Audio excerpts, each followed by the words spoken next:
Dans cette avant-dernière rencontre concernant un panorama, je ne veux pas m'arroger le droit d'utiliser à mon profit la citation de Montaigne, mais c'est vrai que c'est une histoire de l'Angleterre un peu à saut et à gambade, comme dirait Montaigne. Mais voilà, je pense qu'il n'est pas mauvais, avant de terminer avec celui qu'un sondage d'il y a quelques années a décrit comme le plus grand Britannique de l'histoire par le vote populaire des Britanniques eux-mêmes, c'est-à-dire Winston Churchill, qui sera l'objet de notre dernière rencontre. Il m'a semblé important d'essayer, à travers deux personnes, d'évoquer les contrastes ou les choix politiques contrastés de l'Angleterre, principalement, disons, dans la deuxième moitié du XXe siècle. En 2004, un sondage qui réunissait, je crois que c'est 113, si c'est 120, vous ne m'en voudrez pas trop, 130 non plus, je crois que c'est 113, le chiffre m'était resté, un sondage Mori, ouvert à 113 spécialistes des sciences politiques en Angleterre, avait consacré Clement Attlee comme le plus grand Premier ministre anglais du XXe siècle en temps de paix. Vous savez que Churchill, évidemment, a un statut à part. Et immédiatement après, le sondage révélait que les deux premiers ministres les plus importants, probablement de tout le XXe siècle, étaient d'un côté Clement Attlee et de l'autre Margaret Thatcher, l'une ayant défait ce que l'autre, d'une certaine façon, avait fait. Et vous avez devant vous... Alors, le problème, si elle l'avait défait par caprice, ce serait grave. Mais le problème, c'est qu'elle ne l'a pas défait par caprice. C'est ce que nous allons essayer de voir ensemble. Et je dois dire tout de suite, au cas où certains d'entre vous auraient des doutes, j'ai une égale admiration, et pour Clement Attlee, qui au moment où il a fait ce qu'il a fait, c'était absolument remarquable. Et je pense que Mme Thatcher a fait, au moment où elle l'a fait, ce qui devait être fait, ce qui a permis à l'Angleterre de ne plus être l'homme malade de l'Europe, et qui a passé le bâton un peu taché de l'homme malade de l'Europe à vous savez qui. Voilà, enfin je pense que tout le monde voit. Et donc, il est clair que la deuxième moitié du XXe siècle s'organise autour de ces deux personnalités. L'un donc qui a été à la fois leader du Parti travailliste de 1935 à 1955 et Premier ministre de 1945 à 1951, il est le premier Premier ministre de l'histoire politique britannique à avoir exercé sa responsabilité de Premier ministre, soutenu par une majorité travailliste à la Chambre des communes. Jusqu'à 1945, les gouvernements travaillistes, on en reparlera tout à l'heure, étaient des gouvernements dits minoritaires, ce qui explique évidemment la brièveté de leur existence. Et de l'autre côté, bien sûr, Margaret Thatcher a été élue leader du Parti conservateur ou Tory en 1975, et elle est restée leader de ce parti jusqu'en 1990. Elle a été élue, enfin elle est devenue Premier ministre en 1979, et elle a cessé de l'être en 1990. Alors, j'aime beaucoup cette citation de Attlee. La démocratie signifie le gouvernement par la discussion, mais elle n'est efficace que quand les gens s'arrêtent de parler. Ça, c'est très anglais, si vous voyez ce que je veux dire. C'est difficile. Enfin, je suis pas sûr qu'il y ait beaucoup d'hommes politiques français qui disposent de ce genre d'humour. Democracy, à part peut-être le général. Democracy means government by discussion, but it is only effective if you can stop people talking. Alors, je voudrais que nous nous arrêtions d'abord sur cet homme, ce modest little man with much to be modest about, comme avait dit Churchill, ce petit homme modeste qui a bien des raisons de l'être, bon, qui, je crois, ça c'est la caractéristique de Attlee. Attlee est resté toute sa vie, et c'est ça, je crois, qui fait de lui un exemple particulièrement touchant de leadership, un homme qui est resté profondément humble et qui, je pense, a toujours mis l'intérêt du pays avant celui de son parti et l'intérêt de son parti avant le sien. D'où, je crois, l'admiration et l'affection qu'il vouait à Churchill, et l'admiration et l'affection que Churchill lui vouait, ce qui ne les a pas empêchés d'être des adversaires politiques redoutables dans le cadre, bien sûr, de la Chambre des communes. Alors, si on essaie de voir un tout petit peu comment Attlee a pu devenir, dans l'opinion de ces 113 spécialistes de sciences politiques britanniques, le plus grand Premier ministre, disons, du XXe siècle, et en particulier de la deuxième moitié du XXe siècle. Il vient d'une famille bourgeoise de juristes, alors pas très grand bourgeois, mais bourgeoise de juristes. Il est élevé à Haileybury College, dont nous aurons l'occasion de reparler tout à l'heure. Haileybury, au départ, était le lieu de formation des fonctionnaires de la Compagnie des Indes orientales, donc des gens qui se destinaient au service colonial. Et quand en 1857, à l'issue de la grande mutinerie ou révolte des Sipahs, dont nous avons eu l'occasion de parler la semaine dernière, la Compagnie des Indes orientales a été dessaisie de son mandat d'administration de l'Inde, et l'administration de l'Inde est redevenue Crown Property, propriété de la couronne. Haileybury s'est transformé en une sorte de public school, d'école privée, dont la mission était de préparer, disons, des fils puinés de l'aristocratie et des fils de la bourgeoisie à l'administration coloniale. Alors, Dieu merci, ensuite, il est allé dans celle des deux universités où il fallait aller, c'est-à-dire à Oxford, tout simplement parce que c'est la mienne aussi, bon voilà. Donc il a suivi évidemment des études à University College, UNIF comme on dit, où il a fait de l'histoire, et il a eu ce qu'on appelle un gentleman's second, c'est-à-dire que vous savez qu'il y a 3 classes dans les diplômes à Oxford. Le first, qui signale aux Anglais une grande puissance intellectuelle toujours un tout petit peu soupçonnable, si vous voyez ce que je veux dire, hein. Ensuite, vous avez ce qu'on appelle le gentleman's second, c'est-à-dire c'est la partie haute du second class. Ensuite, vous avez la partie moyenne des second class et vous avez la partie basse des second class. Ça, c'est déjà moins bien. Et puis, vous avez les third class, qui est peut-être la caractéristique des gentlemen qui sont encore plus gentlemen que les autres, si vous voulez. C'est-à-dire qu'ils sont à l'université pour avoir le vernis, mais pas forcément le reste. Ayant fait de l'histoire, ce qui est probablement pas inimportant, Margaret Thatcher n'aura pas fait d'histoire, on y reviendra tout à l'heure. Il entre à Inner Temple. Alors, Inner Temple, ça fait partie de ces écoles de droit. Vous pouvez faire du droit à l'université, mais vous ne pouvez pas pratiquer comme barrister ou comme solicitor, c'est-à-dire dans le temps comme avocat et avoué notaire. Vous ne pouvez pas pratiquer votre droit si vous n'avez pas fait une formation dans l'une des Inns of Court. Et Inner Temple, comme Middle Temple, sont des endroits où vous vous formez professionnellement, à la fois en suivant des cours théoriques et en ayant une pratique dans un cabinet d'avocat ou de notaire, enfin dans une étude de notaire, qui généralement paie une partie de vos études pour vous récupérer ensuite immédiatement votre formation terminée. Et donc, il est effectivement étudiant au Inner Temple et il en sort comme barrister, comme avocat. C'est donc un historien et un juriste. Alors, très important, ce n'est pas un rugbyman, et ce n'est pas un joueur de cricket, qui sont plutôt les deux sports aristocratiques anglais. Le football est un sport profondément démocratique, pour ne pas dire populaire. Je ne sais pas du tout si vous avez habité en Angleterre, mais il m'a été donné de vivre beaucoup en Angleterre, comme peut-être vous l'avez deviné, et c'est clair que quand vous jouez au football, enfin dans certains cercles, il y a tout de suite un léger silence gêné avant que ne surgisse la première question. Voilà. Alors ensuite, vous avez vu que j'ai parlé au début de Haileybury College, et là maintenant nous arrivons à Haileybury House, et un nom qui est Stepney. Alors Stepney, c'est à l'époque, c'est-à-dire pratiquement au début, fin 19e, début 20e, c'est évidemment un endroit qui est au cœur de l'East End. Hein. On a évoqué Whitechapel quand nous avons parlé des ombres et des lumières et du victorianisme.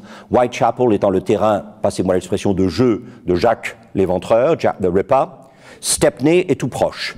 C'est donc véritablement la banlieue ouvrière prolétaire la plus radicale de la fin du monde victorien et du début du monde édouardien puis georgien.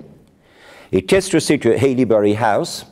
C'est un endroit où les enfants des familles ouvrières ont l'occasion d'être pris en main généralement par de jeunes bourgeois issus de Oxford et Cambridge. Vous commencez à reconnaître quelque chose dont j'ai déjà parlé, mais on y reviendra tout à l'heure. Donc de jeunes bourgeois ou de jeunes aristocrates d'Oxford et Cambridge qui se sentent une responsabilité sociale et qui donnent de leur temps pour animer des activités sportives, des activités culturelles qui permettent effectivement à ces jeunes des classes laborieuses de ne pas sombrer dans le désœuvrement et, au-delà du désœuvrement, bien sûr, dans la désocialisation. Donc, vous voyez tout de suite qu'il y a chez Attlee un sens très, très, très profond et très émouvant, il faut bien le dire, de la responsabilité sociale, celle qui le conduira probablement, bien sûr, vers le Parti travailliste. Ensuite, il rencontre Beatrice et Sidney Webb. Nous allons revenir vers eux dans un moment. Mais tous ceux d'entre vous qui s'intéressent pour des raisons X, Y ou Z à l'histoire de l'Angleterre et en particulier à l'histoire intellectuelle, économique et sociale de l'Angleterre ne peuvent pas ne pas connaître le nom de Beatrice and Sidney Webb. Ensuite, il passe par Toynbee Hall, sur lequel nous reviendrons dans un instant, et je vous rappellerai brièvement de quoi il s'agit. Et il passe ses vacances, en particulier en 1911, à parcourir en vélo des comtés autour de Londres pour expliquer ce qu'est ce système d'assurance nationale que le chancelier de l'Échiquier, Lloyd George, a introduit dans ce qu'on appelle le People's Budget, le budget du peuple, qui marque la politique du Parti libéral à partir de 1909. Et donc, il devient ce qu'on appelle un official explainer. Il va dans les campagnes, dans les petites villes, expliquer ce que c'est que la mise en place de ce système d'assurance nationale qui préfigure, bien sûr, évidemment, tout l'État-providence. L'État-providence a certes fondu sur l'Angleterre en 1945, et Attlee en a été évidemment l'instrument principal, mais il y a des germes, des prémonitions de l'État-providence dès le budget du peuple, People's Budget de 1909, qui conduira à la perte du pouvoir de la Chambre des Lords, parce que la Chambre des Lords s'y opposera pendant trop longtemps, et ensuite, évidemment, après la mort d'Édouard VII, qui avait refusé de créer des pairs qui pourraient voter la loi à la Chambre des Lords. En fait, finalement, les Lords se sont soumis en 1910 et ils ont même ratifié la réduction de leur propre pouvoir. Et puis, évidemment, il n'y est pas étudiant, mais il en sera un des premiers enseignants. Le lien est très fort entre Attlee et la LSE, c'est-à-dire the London School of Economics, sur lequel nous allons revenir dans un instant. Alors, je voudrais reparler des Webbs, brièvement. Beatrice et Sidney Webb sont les grandes figures des intellectuels de centre-gauche de, si vous voulez, fin 19e, mais surtout début du 20e. Et c'est eux qui ont fondé, donc d'abord et avant tout, ce qu'on appelle the Fabian Society. Alors, the Fabian Society est inspiré par une figure, évidemment, de l'histoire romaine, des guerres puniques, Fabius Cunctator, Fabius le temporisateur, celui qui s'opposait à des actions militaires apparemment héroïques, mais généralement, évidemment, ayant tout le faste, tout le charme, tout l'éclat de ces gestes à la fois héroïques et désespérés. C'était un calculateur, c'était un temporisateur, et c'est ainsi qu'il est devenu effectivement l'un des contributeurs les plus essentiels à la victoire finale de Rome sur Carthage. Donc cette figure de quelqu'un qui se refuse, si vous voulez, au flamboyant, en faveur d'une action beaucoup plus discrète, mais finalement beaucoup plus enracinée dans le réel et beaucoup plus durable, c'est cette figure de Fabius Cunctator qui a inspiré aux Webbs, mais aussi à Henry George Wells, à George Bernard Shaw, à tous ces gens-là, la création de ce qu'on appelle the Fabian Society, la société fabienne, dont nous avons à l'heure actuelle deux blasons, en quelque sorte, ou emblèmes. Il y a un premier emblème qui est effectivement la tortue, que vous voyez là à droite, qui était l'animal qui incarnait la société Fabian, la Fabian Society, et qui dit « quand je frappe dur ». Sous-entendu, il faut du temps pour que je me mette en route, et on ne me voit pas beaucoup bouger, mais voilà. Et les Fabians avaient cette devise absolument essentielle qui est l'inévitabilité du progressif. The inevitability of gradualness. On ne revient pas en arrière sur les changements qui sont progressifs. Tout changement révolutionnaire est généralement suivi par un changement contre-révolutionnaire qui abolit la plupart, sinon toutes, la plupart, sinon tous les acquis du mouvement révolutionnaire, créant des contre-révolutions qui sont parfois bien pires dans leur résultat ultime que le régime qui avait été au départ renversé par la révolution. Vous le savez, en France, nous avons un talent particulier pour ces révolutions, suivies de contre-révolutions qui détruisent à peu près. Je n'ai rien, vous le savez, contre le fils du notaire d'Ajaccio, mais quand effectivement on voit la restauration d'un ancien régime au profit du fils du notaire d'Ajaccio, et qu'en plus ça se répand sur toutes les cours d'Europe par sœurs, frères, belles-sœurs et beaux-frères interposés, on comprend pourquoi Madame Maire avait dit « pour vous que ça dure ». Et ça n'a pas duré d'ailleurs, comme chacun sait. Voilà. Le deuxième emblème de la Fabian Society, je vous le montre ici bien sûr plus en détail, c'est celui de gauche. Et ça représente, vous voyez les deux initiales, FS, et vous voyez un loup tout noir qui est habillé d'une peau toute blanche. C'est ce qu'on appelle évidemment en anglais « a wolf in sheep's clothing », c'est-à-dire un loup déguisé en mouton.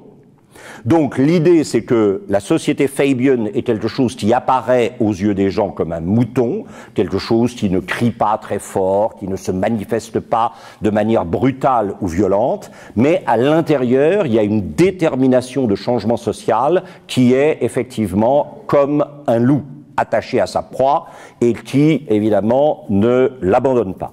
Alors, cette formule « a wolf in sheep's clothing », puisque Attlee a adhéré à la fin de Fabian Society. Ce n'a pas été un des fondateurs, puisqu'il était trop jeune à l'époque, mais c'est vrai que par l'intermédiaire des web qui l'ont beaucoup inspiré, il est très proche de la Fabian Society. Ce qui amènera notre bon Winston Churchill à décrire Attlee, avec lequel vous le voyez ici, comme « a sheep in sheep's clothing », hein, un mouton déguisé en mouton. Voilà. Et ça, c'est évidemment la manière dont Churchill critiquait avec humour et non sans une certaine tendresse, cette espèce de bonté, je crois, naturelle de Attlee, qui était quelque chose qui a beaucoup marqué ses contemporains et qui lui a valu très probablement une réussite politique que d'autres ont essayé d'obtenir par la violence et n'ont probablement pas obtenu.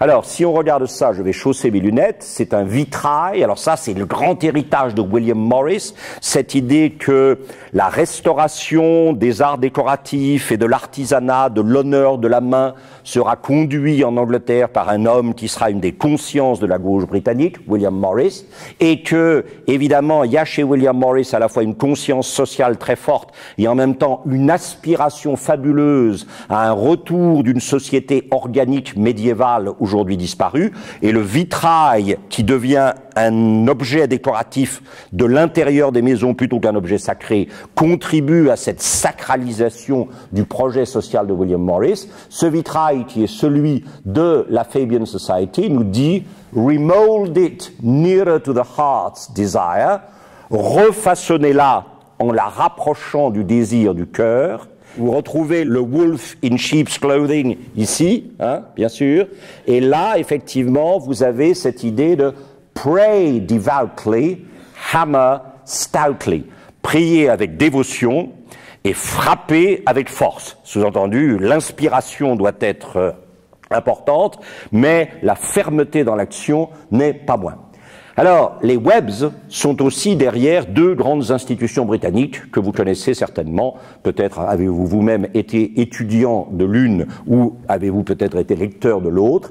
Les Webbs sont à l'origine, de la fondation d'une des institutions universitaires ou d'enseignement supérieur les plus prestigieuses au monde à l'heure actuelle, qui s'appelle LSE, la London School of Economics, qui entretient avec HEC et Sciences Po en France des partenariats extrêmement proches, ce qui permet à des étudiants de Sciences Po et d'HEC en particulier d'aller suivre des semestres ou des années entières de cours à la LSE. La LSE, avec Stern à New York et HEC, est responsable du fonctionnement d'un des MBA les plus prestigieux du monde qui s'appelle le MBA Trium. Hein.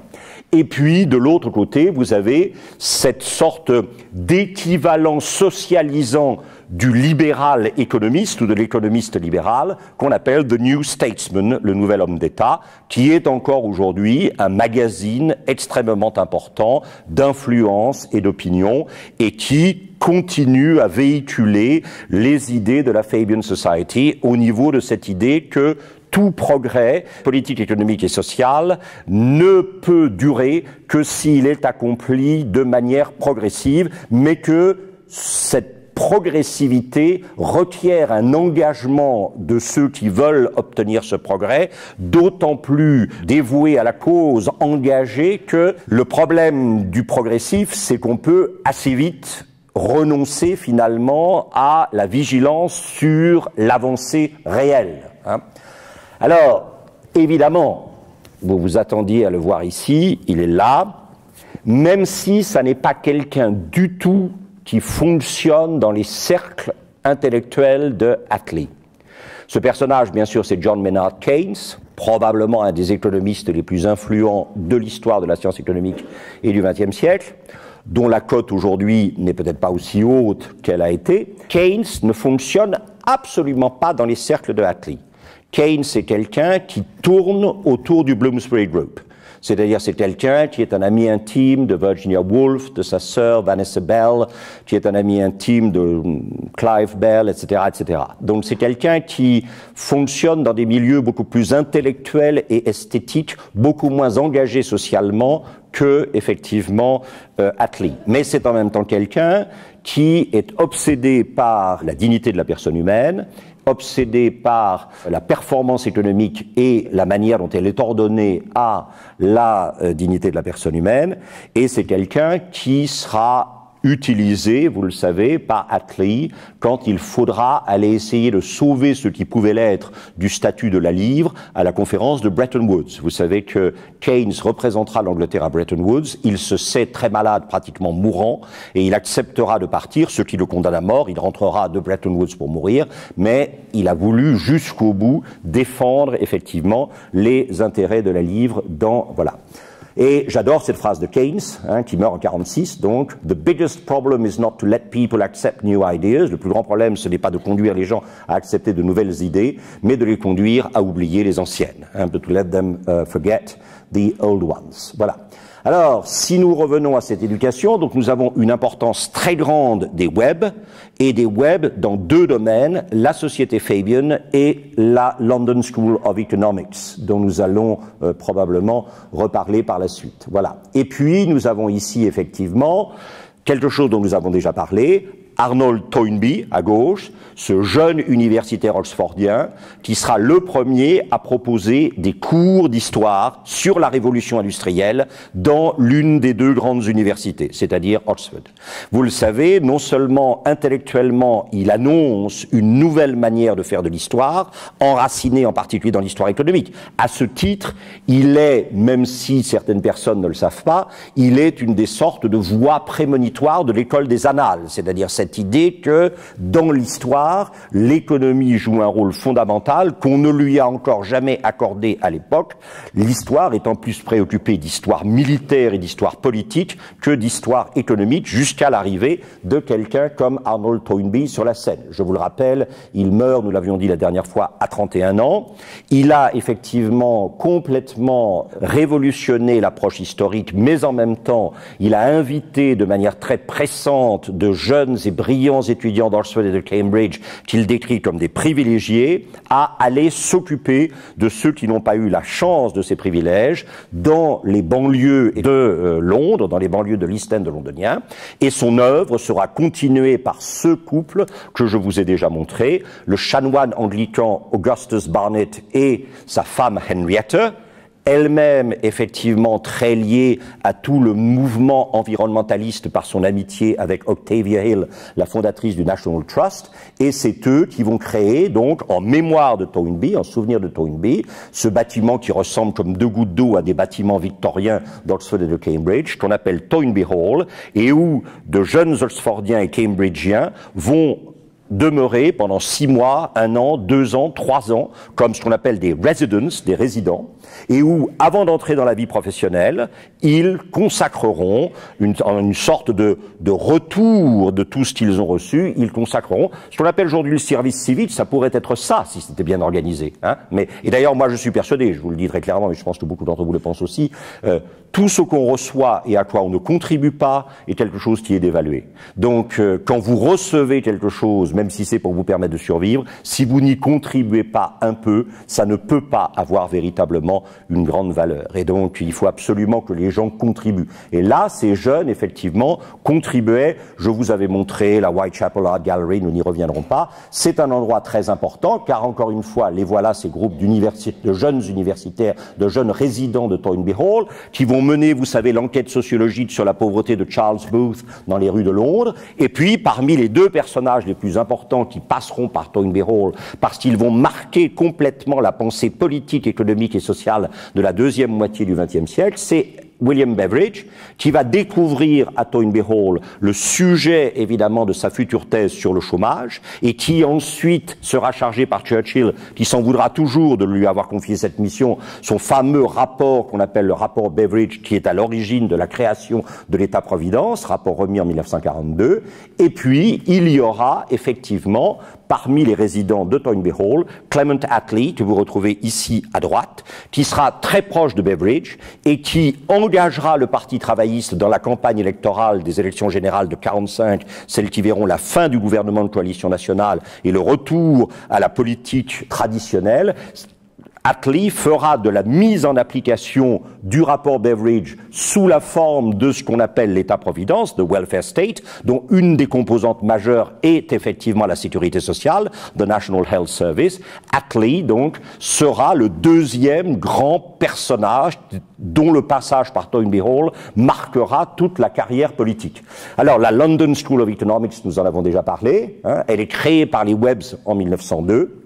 Son but est un but très post-victorien. Nous sommes effectivement à la fin du moutonnement de l'optimisme du XIXe siècle et de l'idéologie du progrès, qu'on appelle en anglais meliorism ou betterment. Better étant le comparatif de good, hein, mieux. Betterment, c'est l'amélioration. Donc, quand les Webbs créent la London School of Economics, ils la créent effectivement pour l'amélioration de la société. C'est une société qui est fondée sur les sciences sociales, ça c'est clair, hein, avec une mise à la disposition des sciences sociales, en particulier de l'approche mathématique et scientifique. Hein. Nous ne sommes plus, vous vous souvenez, on avait dit que vous êtes moralement mauvais au XVIIIe siècle, vous devenez pauvre. Au XIXe siècle, parce que vous êtes pauvre, vous devenez moralement mauvais. Là, on essaie d'éviter dans la suite de Charles Booth, le jugement moral, et on essaie d'étudier, comme un phénomène scientifique, la pauvreté, le chômage, la désocialisation, etc.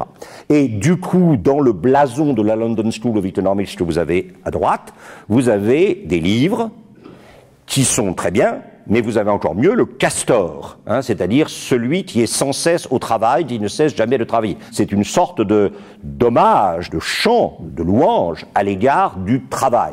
Et vous le savez, alors là on est véritablement dans la fin de l'idéologie positiviste du XIXe siècle, refuser évidemment le recours au mystère pour expliquer les choses, et donc dire rerum cognoscere causas, connaître causas rerum, les causes des choses. Ce qu'il faut, c'est remonter jusqu'à l'origine ou à la cause, bien sûr, des choses. Alors, Attlee a un military record ou war record, c'est-à-dire il a vraiment un état de service dans la guerre qui est absolument impeccable. Il finira connu sous le nom de Major Attlee. Et bien qu'il ait été partie prenante de l'expédition des Dardanelles, de Gallipoli, etc., qui sont quand même, on en reparlera la semaine prochaine, une des erreurs les plus considérables de Churchill. Au point de vue tactique et stratégique, c'était tout à fait consternant. Eh bien, Attlee, qui a été partie prenante de ça et qui a vu la souffrance des hommes, etc., vouera toujours à Churchill une admiration sans borne à cause de la campagne des Dardanelles et de Gallipoli. Pour lui, Churchill restera toujours le grand meneur d'hommes, le grand stratège, le grand visionnaire, ce qui est une opinion que tout le monde est loin de partager, même parmi les plus éminents des Churchilliens. Hein. Ça, c'est une autre histoire, on y reviendra. Et alors, la grande question, bien sûr, c'est où est-ce que Attlee va engager son action politique, parce qu'il se sent appelé par la politique. Et la grande question, c'est celle de l'émergence du Parti travailliste. Puisque vous le savez, le scrutin électoral, le mode de scrutin anglais, c'est ce qu'on appelle FPTP, FPTP, First pour F, Past, P, The, T, Post, P-O-S-T. Il suffit de passer, évidemment, la ligne d'arrivée le premier. C'est-à-dire que en Angleterre, le scrutin est à un tour, ce qui ne permet absolument pas de marchandage, etc. entre les deux tours. Hein. Donc il y a un tour, quelle que soit la majorité que vous ayez, vous êtes automatiquement élu. Si vous êtes le premier, first, past the post, avoir passé évidemment là, vous êtes automatiquement élu.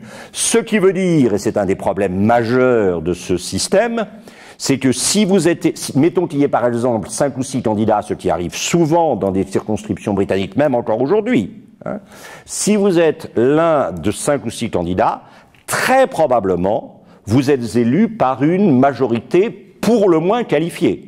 C'est-à-dire qu'il vous suffit, je vous montrerai tout à l'heure, mais il vous suffit parfois d'avoir 31 ou 32% des suffrages exprimés pour être élu. Ce qui veut dire quand même que 68% des gens n'ont pas voté pour vous. Vous voyez ce que je veux dire? C'est parce que quelquefois les gens vous disent on devrait avoir un système comme le système britannique, on n'aurait qu'un seul tour, il n'y aurait pas de marchandage. Oui, mais enfin, la représentativité quand même est assez problématique. Je ne suis pas un spécialiste de droit constitutionnel, j'en ai fait un peu. C'est un des cas classiques où on parle d'une représentativité problématique. Et c'est clair, si vous voulez, qu'il faut absolument se concentrer sur le but. Parce que si vous commencez à vous éparpiller en une multitude, ce qui veut dire que par définition, il ne peut y avoir que 2 grands partis qui fonctionnent en Angleterre en alternance au gouvernement, et que ces 2 grands partis sont forcément des coalitions, pour pouvoir assembler un nombre suffisant de votants. Donc, effectivement, la naissance du Parti travailliste, elle est venue d'une question. C'est-à-dire que, est-ce que le Parti libéral, qui est représentatif de la nouvelle aristocratie britannique, c'est-à-dire, en gros, l'industrie, la banque et le commerce, puisque le Parti libéral, c'est ça. Est-ce que ce parti libéral, industrie, banque, commerce, est le mieux placé pour représenter le prolétariat ouvrier et urbain, dont il est, en termes marxistes, l'exploiteur? Réponse, pendant tout un moment, oui, parce que le Parti conservateur, c'est le représentant de l'aristocratie terrienne et des intérêts agricoles, et que finalement le prolétariat urbain et le grand capital ont plus en commun au niveau de leur vision d'une identité nationale qui est fondée sur l'industrie, sur la banque et sur le commerce, que la vision du Parti conservateur. Donc pendant très longtemps, les libéraux, pendant pratiquement 40 ans du 19e siècle, les libéraux conduits par Gladstone vont évidemment disposer d'une sorte de repoussoir qui est le Parti conservateur, en disant au prolétariat industriel et urbain, n'allez pas vers le conservateur, ce sont des représentants des intérêts ruraux avec lesquels vous n'avez rien de commun, etc. Alors que nous, bien sûr, nous représentons la puissance, le déploiement de l'industrie anglaise, et finalement, vous tirez votre salaire, souvent votre logement, etc. Donc voilà. Et puis à un moment, évidemment, le prolétariat industriel, urbain, surtout à partir du moment où il a développé dans les années 1840 une conscience syndicale, s'est aperçu que peut-être il y avait... Voilà. Et alors à ce moment-là, évidemment, s'est mis en marche un mouvement en faveur d'une représentation propre de la classe laborieuse. Et ce mouvement a débouché le 26 et le 27 février 1900 sur la création de ce qu'on appelle the Labour Party. Alors, n'oubliez jamais qu'il y a toujours eu 3 ailes dans le Labour Party. Première aile, une aile gauche, qui est généralement, au départ, était constituée par ce qu'on appelait the Social Democratic Federation. En gros, l'aile gauche, c'est quoi? Ce sont des intellectuels de gauche, plus accrochés à des théories qu'à la pratique, et qui sont renforcés dans leur efficacité par l'aile gauche trotskiste, anarcho-syndicaliste des syndicats, qui est extrêmement réduite en Angleterre, mais qui existe. Ça, c'est clair. Il y a ensuite un centre. Alors ça, c'est très important. Le centre, c'est la grande majorité du mouvement syndical qui n'a jamais été touché idéologiquement par le marxisme. C'est très très important, ça. À Lévis, a écrit un texte absolument fondamental qui a été republié par la revue Commerce il y a environ une dizaine d'années maintenant en 2 numéros. Halévy, qui est le plus grand historien peut-être français que la Grande-Bretagne ait jamais eu, certains Britanniques pensent que c'est le plus grand historien que la Grande-Bretagne du 19e siècle ait jamais eu. Halévy a beaucoup insisté, et nous allons y revenir tout à l'heure, sur l'influence de cette dérivation d'abord appartenant à, puis schismatique de l'Église d'Angleterre, de l'anglicanisme, qu'on appelle le méthodisme. Et le méthodisme qui, contrairement à l'église anglicane, qui est restée l'église du seigneur, l'église de la vie rurale, l'église de la chasse à courre, l'église de Oxford et Cambridge, etc., le méthodisme est allé d'abord au fin fond des campagnes anglaises pour que les fermiers et les ouvriers agricoles les plus pauvres ne soient pas désévangélisés. Et dès l'apparition du prolétariat industriel, les méthodistes sont allés s'installer dans les premiers quartiers ouvriers. Ce qui a donné lieu ensuite à une opposition très forte entre ce qu'on appelait church, qui était the Anglican Church, l'église anglicane, et chapel, la chapelle, qui était la chapelle méthodiste. Là, et Halévy n'hésite pas à dire que le méthodisme est ce qui a empêché l'Angleterre de devenir marxiste. Il prétend que Marx avait tout à fait raison de penser que la première révolution prolétarienne ne pouvait exister qu'en Angleterre, puisqu'elle était la première société industrielle mondiale, mais, dit Halévy, Marx n'avait pas compté avec l'opium du peuple, c'est-à-dire avec la présence des méthodistes, qui ont préservé, effectivement, la classe ouvrière britannique. Donc le mouvement syndical britannique est massivement non marxiste. Il y a quelques personnes à la périphérie à gauche, mais il est massivement non marxiste. Plus un certain nombre, effectivement, de leaders qui se sont extraits de la classe ouvrière par la possibilité de faire des études, etc., et qui sont devenus les théoriciens et les cadres, finalement, du Labour Party. Et puis, à droite, vous avez la double origine. Je ne peux pas m'attarder là-dessus maintenant, c'est absolument passionnant, tout ça, parce que là, il y a eu en Angleterre des laboratoires, mais nous avons eu ça en France aussi. Là aussi, je ne peux pas faire les rapprochements tout le temps. Mais à droite, vous avez la Fabian Society, à droite, donc c'est le centre-gauche de l'échiquier politique, britannique général, et c'est l'aile droite du Parti travailliste. Vous voyez ce que je veux dire, Centre-gauche du parti et aile droite. Centre-gauche de l'échiquier politique, aile droite du parti. Donc la Société Fabian, et puis toute la grande tradition du socialisme chrétien, qui a été, à travers un personnage majeur qui s'appelle F.D. Maurice, le fantastique tableau de Fordyce Brown qui s'appelle Work, mais F.D. Maurice est représenté dans cette méditation sur le rôle du travail dans la société britannique au XIXe siècle. Maurice, qui est le leader du socialisme chrétien, est extrêmement présent. Alors, le parti travailliste n'accède au pouvoir que quand il est gouverné en interne, dans sa majorité, par le centre et la droite. Dès que vous avez un leader de gauche, comme vous avez en ce moment un leader de gauche au Parti travailliste, vous verrez ça si vous suivez... Là, c'est la recette la plus parfaite et la plus absolue pour la destruction totale ou quasi totale du Parti travailliste. Quand le Parti travailliste est conduit par un leader de gauche, c'est le moment où les libéraux, et où les libéraux-démocrates, se disent « Tiens, c'est peut-être le retour du bonheur. » Voilà. Alors, vie politique, elle est très simple. Aussitôt terminée la guerre, il devient maire de Stepney, donc cette banlieue ouvrière de Londres, où il allait organiser des groupes d'activités sportives, culturelles, pour les jeunes des familles ouvrières, et qui était patronné par son ancien collège Haileybury. Ensuite, en 1922, il devient membre du Parlement MP, c'est-à-dire député de Limehouse, la circonscription dans laquelle est situé Stepney. Limehouse est très important, c'est à Limehouse en 1909 que David Lloyd George, chancelier de l'Échiquier, d'un gouvernement libéral, prononcera son discours dans lequel il annoncera ce qu'on appelle « the people's budget », le budget du peuple.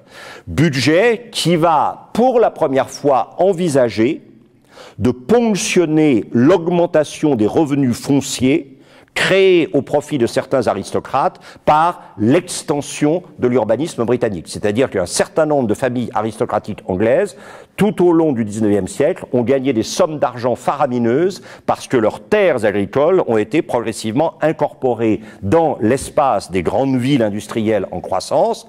Aucune taxation n'avait jamais été faite sur ces revenus et Lloyd George est le premier en 1909 à avoir envisagé effectivement la taxation de... Et en 1924, Attlee, à cause de ces états de service militaire de la guerre, Major Attlee, sera choisi pour être sous-secrétaire d'État à la guerre dans le premier gouvernement travailliste à avoir jamais existé et qui ne survivra que quelques mois. À la tête de ça, vous avez James Ramsay MacDonald, qui lui est une figure beaucoup plus traditionnelle du travaillisme britannique ouvrier, parce que Attlee n'est pas un ouvrier, c'est pas un prolétaire, c'est un de ses compagnons de route, effectivement, du Parti travailliste, qui sont souvent devenus ses leaders par l'éclat de leur intelligence et la fermeté de leurs convictions sociales. James Ramsay MacDonald, lui, c'est évidemment... Je vous rappelle, quand il est devenu leader du Parti conservateur et brièvement Premier ministre en 1924, un certain nombre de lords ont failli s'évanouir sur leur siège. Parce que pour la première fois de l'histoire anglaise, c'était l'enfant illégitime d'une mère célibataire écossaise, femme de ménage, qui devenait Premier ministre. Alors là, vous comprenez, c'était the beginning of the end. Enfin, voilà. Ou the end of the beginning. Enfin, c'est comme vous voulez, mais c'était, voilà. Alors, James Ramsay MacDonald est un personnage extrêmement important. Je n'ai pas le temps de m'attarder là-dessus. C'est un personnage très attachant et très problématique. Parce que c'est quelqu'un qui a représenté véritablement l'entrée en force du monde ouvrier dans la légitimité politique, ça c'est clair, avec, comme le disent parfois un peu cruellement certains de mes amis anglais, a chip on his shoulder, c'est-à-dire cette idée qu'il n'appartient pas à ce monde-là et qu'il va montrer à ce monde-là que, évidemment, ce monde-là a tort de penser qu'il ne lui appartient pas.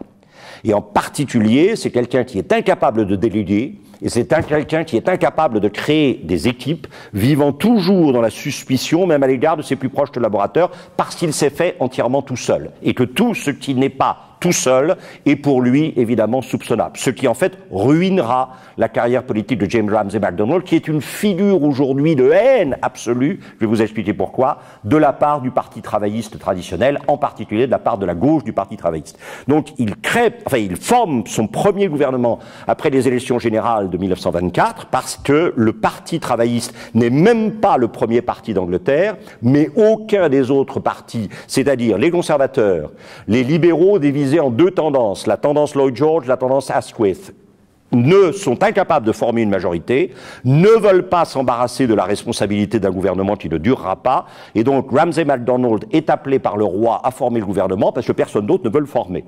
Ce gouvernement survivra quelques mois, s'effondrera dans l'élection générale de 24, on va revenir là-dessus tout à l'heure, à cause de deux choses qu'on appelle le cas Campbell, c'est-à-dire que la presse de droite va s'emparer d'un éditorialiste, disons communiste, pour autant qu'un communiste anglais soit pas une contradiction dans les termes, donc qui s'appelle Campbell, et dont on va dire qu'il appelle les troupes anglaises ou la partie ouvrière des troupes anglaises à la désertion. Donc en 24, 10 ans après la déclaration de la guerre, ça fait un peu désordre.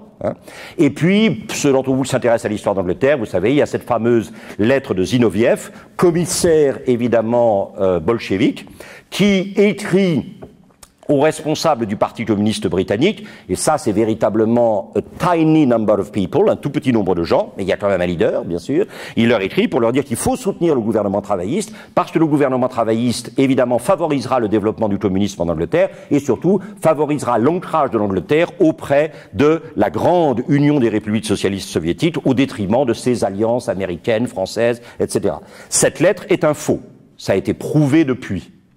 Mais elle a complètement, ce qui fait que, alors que James Ramsay MacDonald avait formé un premier gouvernement travailliste, certes minoritaire, mais qui n'était pas sans intérêt aux yeux d'un certain nombre d'électeurs, la combinaison du cas Campbell et de la lettre Zinoviev vont faire s'effondrer complètement le vote travailliste aux élections de 24. En 1929, 5 ans après, puisque les parlements anglais, vous savez, sont de durée maximale de 5 ans, du moins à ce moment-là, avant c'était plus long, mais là maintenant voilà, Ramsay MacDonald va former un deuxième gouvernement minoritaire. Minoritaire, mais cette fois-ci, pour la première fois, le Parti travailliste est le premier parti d'Angleterre. C'est-à-dire qu'il arrive à coiffer le Parti conservateur et le Parti libéral vaguement réunifiés, il arrive à les coiffer sur le poteau et à ne pas avoir de majorité à la Chambre des communes, mais être le parti qui a le plus grand nombre de députés. Et alors là, évidemment, ça va être tragique parce que les dates sont terribles. Vous voyez bien que si vous êtes à la tête d'un gouvernement travailliste minoritaire en 1929, il va vous falloir être le gouvernement de la crise. et de la dépression. Et donc, au bout d'un moment, évidemment, ça devient le gouvernement le plus impopulaire de toute l'histoire britannique. Et aux élections de 1931, parce que MacDonald va se tourner vers le peuple, hein, et il va récupérer, il va annoncer que si lui est réélu, si ses amis sont réélus, on va créer un gouvernement d'unité nationale. Seulement, la plupart des leaders du Parti travailliste vont être battus lors de cette élection. Et Ramsay MacDonald, au lieu de se retirer, comme le lui conseillent tous les pontes du Parti travailliste, Ramsay MacDonald va accepter de devenir le premier ministre fantoche d'un gouvernement d'unité nationale qui sera entièrement manipulé par le leader du Parti conservateur Stanley Baldwin, lequel finira par revendiquer la place officiellement en 1935. Donc, en 1931, Ramsay MacDonald trahit le Parti travailliste alors qu'il est par essence l'incarnation de tout ce qu'il y a de nouveau et d'essentiel dans le travaillisme. Cela ne lui sera jamais pardonné. Aujourd'hui, je pense que c'est en partie oublié, mais quand moi j'ai commencé à habiter en Angleterre à l'âge de 12-13 ans, il y a très longtemps comme vous pouvez l'imaginer, Ramsay MacDonald, c'était encore, il m'est arrivé de vivre dans des familles ouvrières travaillistes traditionnelles, c'était l'abomination de la désolation, c'était le traître, vous voyez ce que je veux dire, celui qui avait trahi. Et alors, en 1935, évidemment, au moment où Ramsay MacDonald cède évidemment le poste de Premier ministre à Stanley Baldwin, George Lansbury, qui était le leader du Parti travailliste, qui avait remplacé MacDonald après sa trahison, Lansbury décide de se retirer et de confier le poste de leader du parti, après élection bien sûr, à Clement Attlee, qui devient donc à la fois leader du Parti travailliste et, c'est très important, leader de l'opposition de Sa Majesté. À ce titre, vous le savez, il reçoit un salaire. Et il siège en face du Premier ministre sur les bancs de la Chambre des communes. À gauche du Speaker, le gouvernement étant bien sûr à droite du Speaker, le président. Attlee avait déjà été vice-leader du Parti travailliste, et donc vice-leader de l'opposition de Sa Majesté, mais le vice-leader n'a pas de salaire. Et pour vous donner une idée, alors certaines personnes, les ennemis de Attlee disent de son incompétence, d'autres disent probablement, je crois plus justement, de son désintéressement et de son dévouement à la cause. Quand il a abandonné son activité d'homme, de juriste, pour se consacrer à la politique, et en particulier pour se consacrer à la politique active, la représentation au Parlement, puis des responsabilités à l'intérieur, bien sûr, de la vie politique gouvernementale et de l'opposition, Attlee n'arrivait pas à finir ses fins de mois, à joindre les deux bouts. Et est apparu à ce moment-là un personnage dont je vous demande de retenir le nom, un grand homme d'affaires aux convictions travaillistes très fortes, qui s'appelait Stafford Cripps, et c'est Stafford Cripps, bien sûr, qui a assuré les fins de mois de Attlee. Et alors, je crois que cette élection en 1935 est importante, parce que au moment où Duff Cooper, ami intime de Churchill, propose une alliance militaire entre la France et l'Angleterre préventive contre la montée des dictatures, c'est-à-dire évidemment l'Allemagne et l'Italie. Attlee reste dans une position traditionnelle travailliste, c'est-à-dire désarmement et neutralité. Si Attlee était resté dans cette position idéologique de désarmement et de neutralité, s'il n'avait pas eu l'intelligence politique circonstancielle de s'apercevoir que, quel que soit l'attachement doctrinal du Parti travailliste à désarmement et pacifisme, c'était suicidaire pour les intérêts économiques et sociaux de son parti de s'ancrer dans ce genre de position au point de vue politique international, si Attlee n'avait pas pratiqué avec génie ce que Fred Greenstein, qui a longtemps tenu la chaire de leadership à l'université de Princeton, appelle un des aspects fondamentaux du leader politique, l'art du compromis, et il dit, je mets bien l'art pour que n'importe quel compromission ne puisse pas être prise pour l'art du compromis. Si Attlee n'avait pas parfaitement maîtrisé cet art du compromis, il aurait renvoyé le Parti travailliste aux poubelles de l'histoire pour probablement l'éternité. Mais il a eu cette intelligence absolue de comprendre que face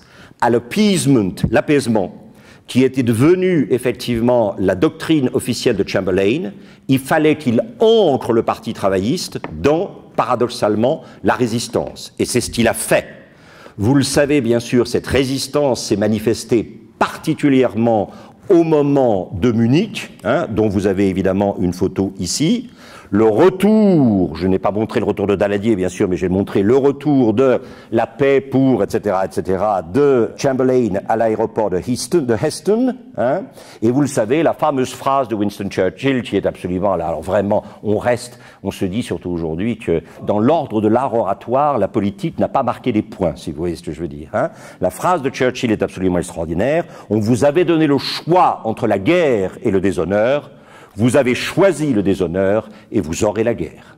Voilà. Là, au moins, c'était clair. La phrase est magnifique, hein. C'est la phrase qu'il adresse à la Chambre des communes à Chamberlain, qui est de son propre parti, hein, qui est normalement le leader. Enfin, Chamberlain est Premier ministre et leader du Parti conservateur, auquel Churchill appartient. Après être passé par le Parti conservateur, on verra ça la semaine prochaine, être passé au Parti libéral, puis être revenu au Parti conservateur. Et ce qu'il lui dit, c'est « You were given the choice between war and dishonor. You chose dishonor. And you will have war. » Ça, c'est clair. Et alors, ça, c'est très, très, très important. Parce que quand, après la campagne désastreuse de Norvège en 1939, il est devenu clair que Chamberlain ne pouvait plus conduire le gouvernement, et que George V, jouant parfaitement le rôle de monarque constitutionnel que Bagehot lui attribue dans The English Constitution, George V a compris que dans son triple devoir efficace, qui est de être consulté, d'avertir et d'encourager, quand George V a donc mis en garde contre la continuation d'un gouvernement conservateur incapable de mener l'effort de guerre et qu'il a conseillé la création d'un gouvernement de coalition nationale, dans lequel, bien sûr, allaient devoir entrer les travaillistes, Attlee, au nom de son refus de l'apaisement, a dit que jamais le Parti travailliste et lui ne serviraient sous Chamberlain et qu'il n'y avait qu'une seule personne qui pouvait conduire le gouvernement de coalition nationale. C'était celui qui, depuis des années, était à la tête du refus de l'apaisement et à la tête de la défense de l'honneur de la nation, c'est-à-dire Winston Churchill. Et Winston Churchill en a fait immédiatement le Lord President of the Council, c'est-à-dire son numéro 2, le numéro 2 du gouvernement, et il lui a donné en 1943 le titre officiel, c'est la seule fois dans l'histoire, enfin non, il y en a eu un récemment, Nick Clegg, mais c'était la seule fois jusque-là qu'il y avait eu ça dans l'histoire d'Angleterre, le titre effectivement de vice-premier ministre, Deputy Prime Minister. Attlee finira la guerre comme Deputy Prime Minister, et ici, vous avez évidemment présenté le gouvernement où Churchill siège avec Attlee à sa droite. Or, la personne qui est à la droite du Premier ministre est toujours celle qui est effectivement la plus importante après le Premier ministre. Je vous ai expliqué, on en reparlera la semaine prochaine, que Churchill avait tenu absolument dans son testament à ce que Attlee soit le premier porteur du cordon du poil lors de son enterrement s'il mourait avant Attlee. Et du coup, Churchill, vous savez, a combiné deux activités essentielles. L'effort de guerre, il conserve pour lui le titre de ministre de la Défense, on en reparlera la semaine prochaine, et c'est lui qui, avec Eden, qui est son, voilà, conduit la politique étrangère. Mais tout le front intérieur et toute la politique intérieure, en particulier le ravitaillement, les munitions, etc., ça, c'est avec l'accord de Churchill et dans un dialogue constant avec Churchill, Attlee qui en est entièrement responsable. Et ce que vous avez ici, c'est Attlee au titre de cette responsabilité, qui visite une usine de munitions. Et il s'est fait une extraordinaire popularité.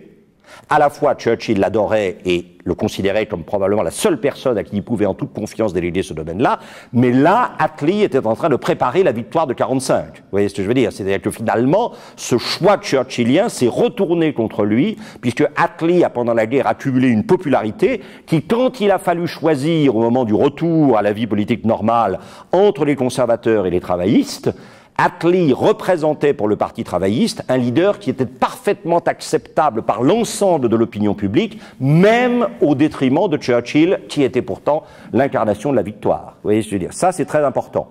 Et alors, vous avez ici le grand jour, c'est-à-dire celui après la victoire des élections de 1945, où Attlee en jaquette, c'était la tenue officielle à l'époque, vient d'être reçu par le roi qui l'a chargé de former le premier gouvernement travailliste majoritaire à la Chambre des communes, c'est-à-dire un gouvernement qui a une majorité pour conduire une action.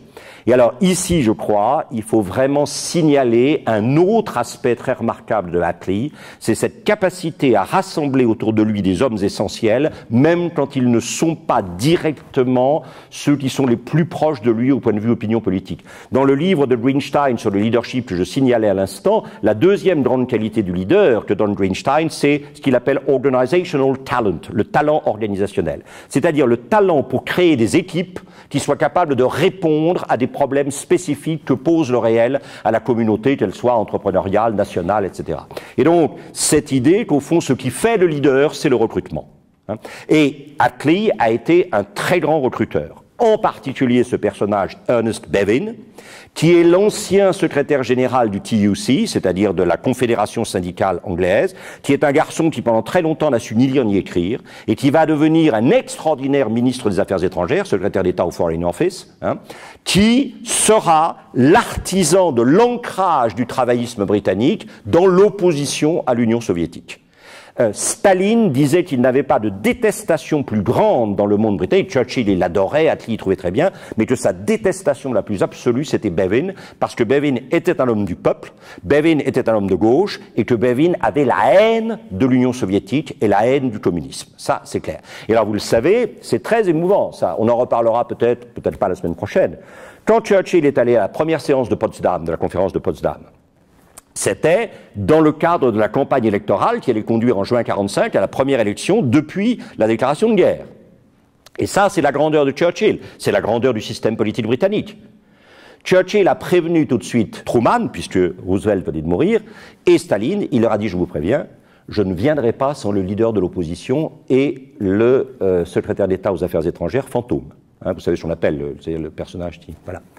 Car si par hasard je ne gagnais pas les élections en juin 1945, en juin 1945, dans quelques mois, c'est dans quelques semaines, il ne faudrait pas que le gouvernement britannique d'alors soit privé de l'expérience du début de la conférence. C'est complètement étonnant. Je pense que Churchill ne pensait même pas que ça se poserait, que la question se poserait. Il n'envisageait pas de pouvoir être battu. Mais néanmoins, cette idée que puisque je serai peut-être battu et qu'à ce moment-là, les intérêts de la Grande-Bretagne passeront à Attlee et à Bevin, il est essentiel que Attlee et Bevin assistent à la première session, de manière à ce que si par hasard c'est eux qui reviennent pour la Grande-Bretagne à la deuxième session, ils ne soient pas privés de l'expérience de la première, c'est tout simplement génial. Quand vous allez à Potsdam, on vous explique ça très clairement, et c'est quand même tout à fait remarquable. Donc Bevin est un personnage très important. C'est pas un personnage très raffiné, décadent, wildien, c'est le personnage de gauche, si vous voyez ce que je veux dire. Bon. Mais c'est un personnage absolument fondamental et qui va tenir la politique étrangère britannique dans le camp de l'Ouest, alors que, quand disons les sensibilités de centre et de droite américaines ont vu arriver les travaillistes au pouvoir, en 1945, ils se sont dit que l'Angleterre avait basculé, évidemment, du côté de la Russie soviétique. Et il a fallu effectivement prouver que ça n'était pas le cas. Et vous les avez là. Ça, c'est la deuxième session, bien sûr, où vous avez Molotov, James Burns, etc., Bevin derrière, les trois premiers, et l'amiral Leahy. Et alors, ça, c'est une phrase de Attlee qui est probablement extrêmement révélatrice de ce que c'est qu'un travailliste britannique qui n'est tout sauf un communiste soviétique, si vous voyez ce que je veux dire. Le communisme russe est l'enfant illégal ou illégitime de Karl Marx et de la Grande Catherine. Ce qui n'est pas faux. Par l'état de côté, mais on ne va pas s'attarder là-dessus. Ça, c'est une phrase de Attlee qui est remarquable. Alors, ça, c'est l'extérieur, c'est Bevin, et ça, c'est très compliqué. Pendant des années, j'ai fait des moulinets vis-à-vis de mes cagneux ou de mes normaliens, en leur disant, ne confondez pas Bevin et Bevin, qui sont les deux personnages fondamentaux du cabinet Attlee. Bevin, c'est l'homme des affaires étrangères, Bevin, c'est l'homme des affaires intérieures. C'est-à-dire, c'est lui, Nye Bevin, un Urin Bevin, fils de mineur du pays de Galles, complètement illettré, qui se formera progressivement par l'appareil syndical et qui est un personnage brillantissime, extrêmement dangereux mais brillantissime, qui a finalement influencé toute la pensée de la gauche du Parti travailliste.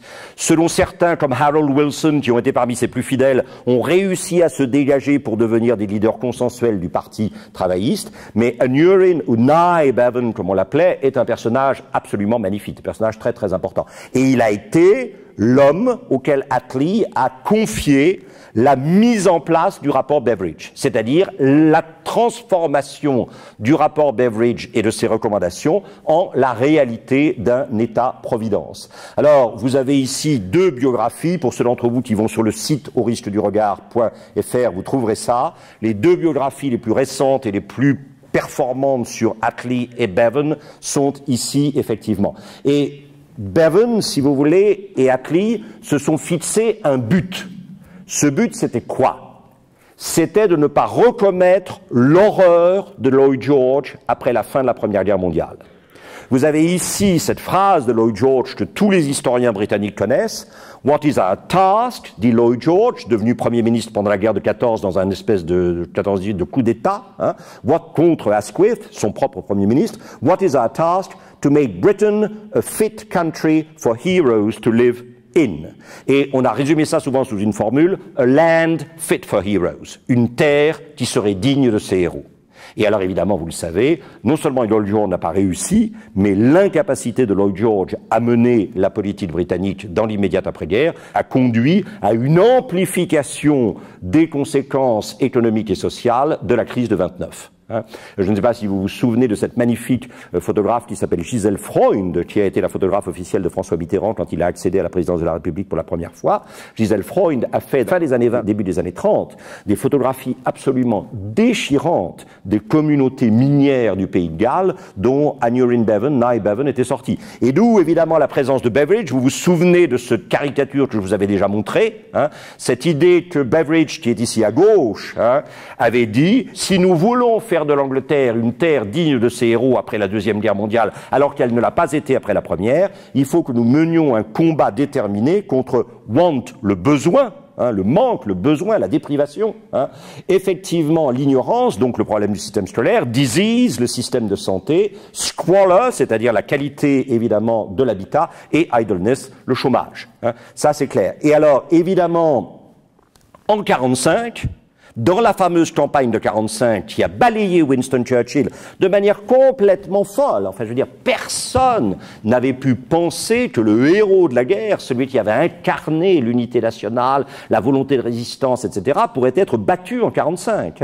Et vous le savez, je vous l'ai déjà dit, c'est parce qu'il a refusé d'engager le Parti conservateur dans l'implémentation du projet de Beveridge qu'il a été battu. Et vous voyez, première chose, le Parti travailliste se présente comme celui qui est le parti du retour des héros.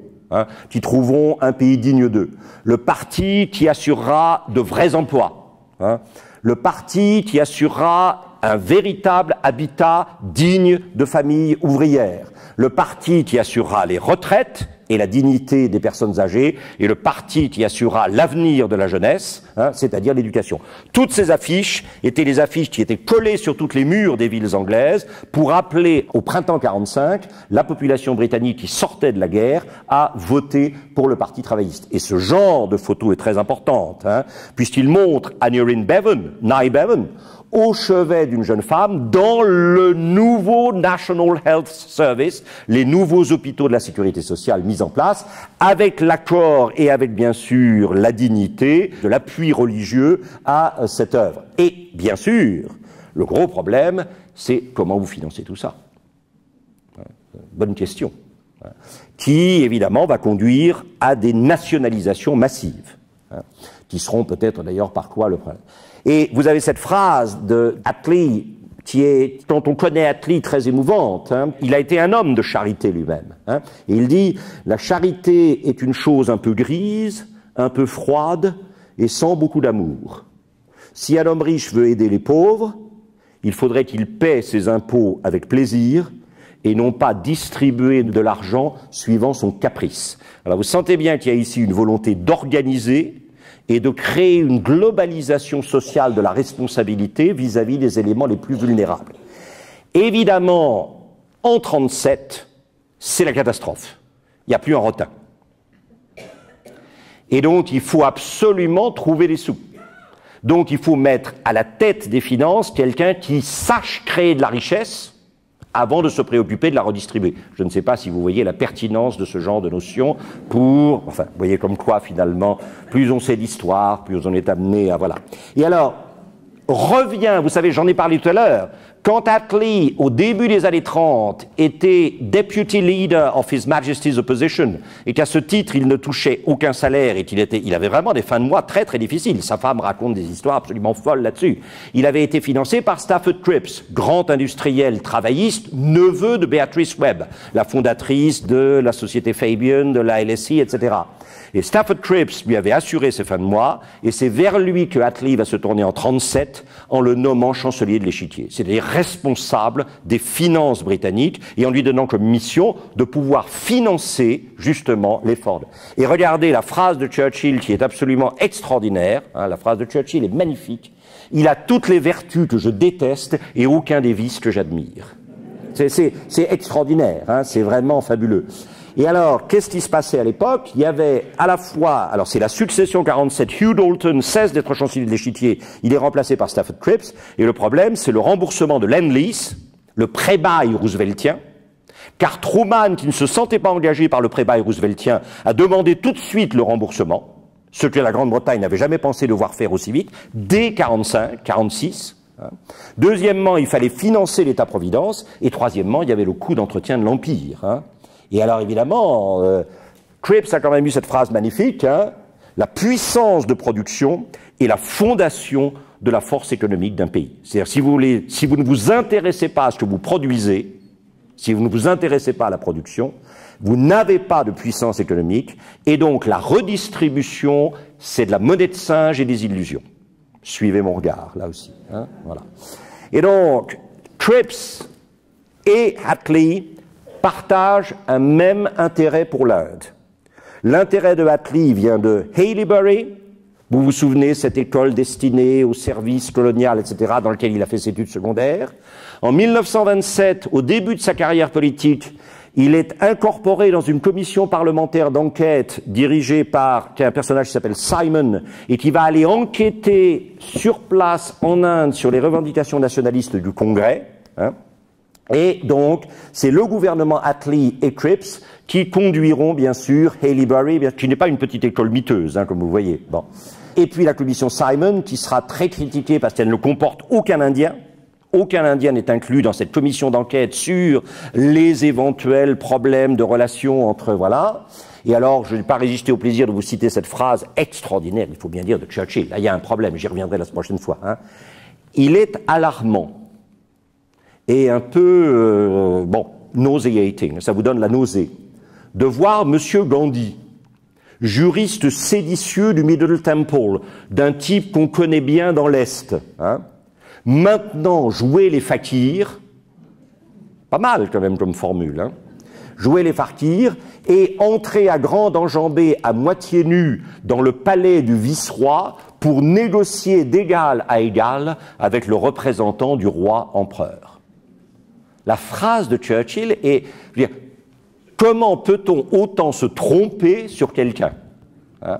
Et ça, comme disent aujourd'hui tous les historiens britanniques, si Churchill était mort en 1939, c'était la carrière politique la plus lamentable de toute l'histoire de la politique britannique.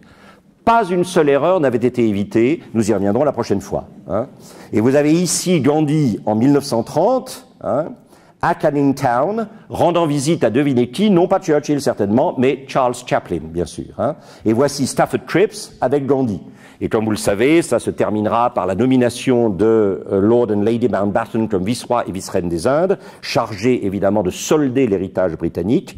Dans ce très beau livre d'Alex von Tunzelmann, qui est une jeune femme, une jeune historienne extrêmement brillante, c'est la plus belle histoire de la fin de l'Angleterre indienne ou de l'Inde anglaise que l'on puisse lire. Et vous voyez que sur cette photo qu'elle a choisie, la relation extrêmement proche entre Edwina Mountbatten et Nehru est largement suggérée. Cela dit, vous avez ici la trace terrible de ce qu'a été l'horreur de la partition. Je vous rappelle que sont arrivés au Pakistan des trains entiers de musulmans morts, massacrés jusqu'au dernier, dans les gares du Pakistan, comme sont arrivés de l'autre côté à Delhi, des trains entiers d'Indiens hindous massacrés par les musulmans au moment de la partition. Hein. Je pense que ceux qui n'ont pas travaillé la partition ne se rendent pas compte de ce que ça a pu être, et Attlee a porté jusqu'au bout, hein, la croix morale. Enfin, il a toujours été absolument dévasté par cette idée de la partition. Comme toujours, il y a eu au Parti travailliste une section de gauche, hein, le Keep Left Movement, autour de Aneurin Bevan. Vous retrouvez ici le futur Premier ministre Harold Wilson, qui lui a eu l'extrême intelligence, parti de la gauche du Parti travailliste, de s'installer au centre quand il est devenu Premier ministre, et ça c'est très très important, c'est le seul moyen de survivre au Parti travailliste. Et puis de l'autre, la grande figure de droite, avec cette citation magnifique, de la droite du Parti travailliste bien sûr, c'est-à-dire du centre-gauche de la vie politique. Let us not forget, n'oublions pas qu'on ne peut jamais aller plus loin en politique que là où on peut persuader au moins la moitié de la population d'aller. Sous-entendu, si vous vous obstinez à défendre des politiques qui ne sont pas soutenues par la majorité du pays, vous n'obtiendrez rien. Et ce personnage, c'est Hugh Gaitskell. Et alors, je voulais quand même signaler que, si vous voulez, l'arrivée de Attlee au pouvoir a entraîné une période qu'on a appelée le Botskillism. Alors, le Botskillism, c'est la concaténation de deux noms propres, Rab Butler, qui aurait pu devenir le successeur de Chamberlain à la place de Churchill en 1940, mais qui était un appeaser. Et quand on a demandé à Attlee s'il acceptait de travailler avec Butler, il a dit « j'ai beaucoup de respect par Butler, mais c'est un appeaser, la seule personne qui puisse conduire le gouvernement, c'est Churchill. » Bon, voilà. Et deuxièmement, Hugh Gaitskell, que vous venez de voir, et alors ils ont été tous les deux, Gaitskell, le dernier chancelier de l'échiquier de Attlee, Butler, le chancelier de l'échiquier de Churchill entre 51 et 55. Et ce qu'on appelle Botskillism, c'est cette idée, si vous voulez, que après la mise en place de l'État-providence, jusqu'en gros en 79, arrivé au pouvoir de vous savez qui, l'Angleterre a fonctionné sur un consensus à variation minimale autour justement de la nécessité absolue et de l'intangibilité de l'État-providence. C'est ça ce qu'on appelle Botskillism, qui a été remplacé aujourd'hui bien sûr par le Blackshearism. Blackshearism, c'est BLA de Tony Blair, et Chairism, c'est de Margaret Thatcher, cette idée que le consensus pro-État-providence a été remplacé à partir de 79 par un consensus anti ou dépassement de l'État-providence, lancé par Margaret Thatcher et repris complètement à son compte par Tony Blair. Comme si, effectivement, et ça, si vous voulez, là aussi, je suis désolé, mais quand un parti de gauche et un parti de droite qui alternent au pouvoir arrivent à s'entendre sur un axe central au cours duquel ils apportent quelques modifications, mais qui est quand même l'axe dominant pour plusieurs années, sinon pour plusieurs décennies de la vie politique de la nation, c'est peut-être mieux. Voilà. Et donc vous avez ici effectivement, alors ça a fleuri en 2013, quand le Parlement a voté les funérailles nationales pour Madame Thatcher, funérailles nationales qu'il avait refusées à Clement Attlee. Et beaucoup de gens, y compris des conservateurs, y compris des gens de tous les bords, ont trouvé scandaleux qu'on fasse des obsèques nationales à Mme Thatcher alors qu'on n'en avait pas fait à Clement Attlee. Je suis pas sûr que ça soit un raisonnement tout à fait convaincant, mais voilà. Donc, nous avons des rapports avec Mme Thatcher difficiles. Renaud s'est chargé, dans une veine très Toulouse-Lautrec, de parler de Miss Maggie. Moi, je suis persuadé qu'une partie du désamour de certaines personnalité française à l'égard de Margaret Thatcher, c'est exactement ce que je vous ai dit tout à l'heure. C'est que Margaret Thatcher a réussi à libérer l'Angleterre de statut d'homme malade de l'Europe. Et que comme il faut un homme malade de l'Europe, là aussi, suivez mon regard. Voilà. Alors, étape 59, elle est élue pour la première fois députée, après de nombreux essais. Ça, c'est classique. Quand vous commencez une carrière en politique, le parti vous donne toujours des circonscriptions qui sont des safe seats, des sièges sûrs pour l'autre parti. Vous commencez toujours votre carrière politique en allant essayer de piquer un siège à l'autre parti, mais dans une circonscription où pratiquement c'est impossible. C'est là où vous faites vos armes. C'est-à-dire qu'on voit si vous valez quelque chose. Donc en 1959, elle est élue pour la première fois membre du Parlement, député, d'une circonscription qui est située en plein nord de Londres, qui s'appelle Finchley, circonscription qui n'est pas très loin d'un lieu, disons, résidentiel, caractérisé par, disons, la classe moyenne, mais assez centrale, ni très aisée, ni, voilà, pas très loin de lieux où pas mal de communautés juives sont présentes, il y a un sentiment de la valeur du travail, de la valeur de... Et Finchley s'est reconnu en elle, tout à fait. 70, Heath, quelle erreur, la nomme secrétaire d'État à l'éducation, donc ministre de l'éducation. Et en 75, après l'échec de Edward Heath aux élections générales, alors qu'il pense qu'il va continuer naturellement comme leader du Parti conservateur, elle ose se présenter contre lui au leadership du Parti conservateur, qui est remis en cause. Le leadership du Parti conservateur est rarement remis en cause, mais il est toujours remis en cause quand un leader du Parti conservateur a perdu une élection générale. Et elle ose se présenter. Au début, moi je me souviens très bien, j'étais en Angleterre à l'époque, c'était les années où j'étais à Oxford pour faire mes études, et très honnêtement, même parmi les amis conservateurs que j'avais, personne ne donnait 3 francs 6 sous de sa chance contre Heath. Et elle l'a battu. Et elle est devenue à ce moment-là non seulement leader du Parti conservateur, mais leader de l'opposition de Sa Majesté.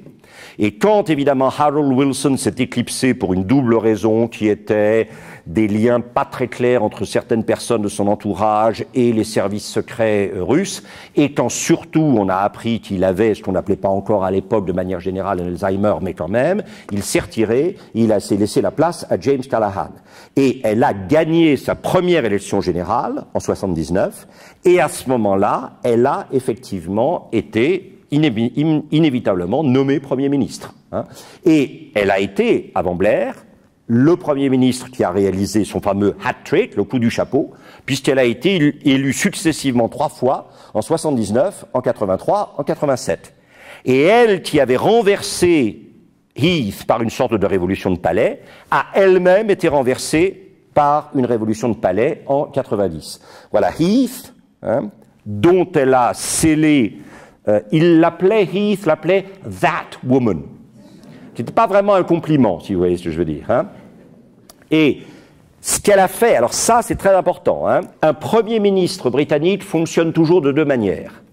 Soit il fonctionne comme un créateur de consensus, parce que n'oubliez pas que la responsabilité collective n'est pas celle du Premier ministre, c'est celle du cabinet. Un Premier ministre ne peut pas fonctionner en dehors de l'adhésion de son cabinet. Et vous savez que tous les membres du gouvernement n'appartiennent pas au cabinet. Le cabinet est un organisme intermédiaire que le Premier ministre rassemble autour de lui, qui a la responsabilité autour du Premier ministre, mais pas sans le Premier ministre ni le Premier ministre sans le cabinet, de définir et de conduire la politique de la nation. Et un certain nombre de ministres n'appartiennent pas au cabinet, pas simplement les secrétaires d'État. Un certain nombre de ministres n'appartiennent pas au cabinet. Être nommé ministre with cabinet status, avec le statut de membre du cabinet, ou without cabinet status. Et alors, elle va constamment, au fur et à mesure de ces 3 élections, en 79, elle est obligée de prendre des Heathiens, celles qu'elle appelle the wets, les humides, c'est-à-dire les mouillés, ceux qui font un peu pipi dans leur culotte rapidement, ceux qui ont peur finalement. Elle les appelle les wets. Et progressivement, au fur et à mesure des 3 gouvernements, 79, 83, 87, elle va systématiquement sabrer tous les wets pour n'avoir plus autour d'elle que des dries, celles sur lesquelles elle peut compter. Qui lui voue une sorte de loyauté absolue. Et vous le savez, en 89, un petit parlementaire miteux, ce qu'on appelle un backbencher en Angleterre, quelqu'un qui siège sur les bancs derrière, donc il ne fait ni partie du gouvernement, ni du cabinet fantôme. Un backbencher qui s'appelle Sir Anthony Meyer va dire, mais après tout, le leadership du Parti conservateur, c'est comme celui du Parti travailliste, il devrait y avoir une élection tous les ans. Eh ben, moi je demande s'il y a une élection et je me présente contre elle. Alors là, c'était un europhile. Bon, et alors qu'il sentait très bien qu'il y avait une dérive eurosceptique chez elle. C'est un europhile, Meyer. Évidemment, il a fait un score lamentable. Mais quand Michael Heseltine, qui représentait les mêmes tendances que Meyer, a vu ça, il s'est dit, il est possible de l'attaquer. En 90, il a donc demandé le renouvellement du vote de confirmation du leadership, et là, elle n'a pas obtenu la majorité au premier tour. Et tous ses conseillers les plus proches lui ont dit, il faut partir. Et elle est partie. Et finalement, pour éviter la victoire de Michael Heseltine, qui représentait le contraire de ce qu'elle était comme vision du conservatisme, c'est John Major qui a été élu, dont elle a toujours pensé qu'il avait trahi l'héritage, et voilà. Alors, pourquoi elle arrive au pouvoir? Parce que en 1978-79, alors que James Callaghan, le leader du Parti travailliste qui a succédé à Harold Wilson après la démission de Harold Wilson comme Premier ministre, James Callaghan se révèle incapable de tenir effectivement l'agitation syndicale et populaire de l'hiver 78-79, qui, utilisant une citation de Shakespeare dans Richard III, sera connu désormais dans l'histoire comme « The Winter of Discontent », l'hiver du mécontentement.